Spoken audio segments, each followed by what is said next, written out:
Naomba nikaribishe tena mchungaji Thomas Yuda Bihene pamoja na mke wake. Mchungaji Thomas Yuda Bihene na mke wake anayeitwa Ellen Elias, Mungu amewajalia familia hii, wana watoto 4.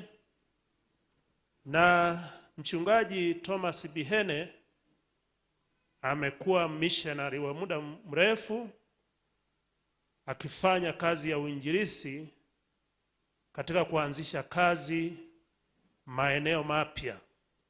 Lakini mchungaji Bihene amechunga mitaa mbalimbali, makanisa ya Waadventista wa Sabato, mitaa ya Nyololo, mitaa ya Kizota kule Dodoma, mitaa ya Nguzo 2, mtaa wa Iringa, Iringa mjini.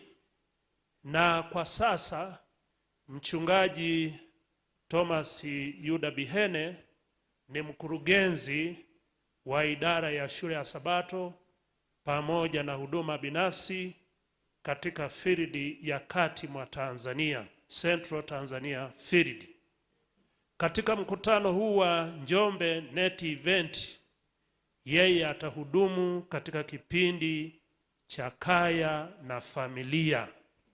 Ataongea na wanandoa na wale wanaotaka kuingia katika ndoa na changamoto zake zote. Hebu tumpungie mkono.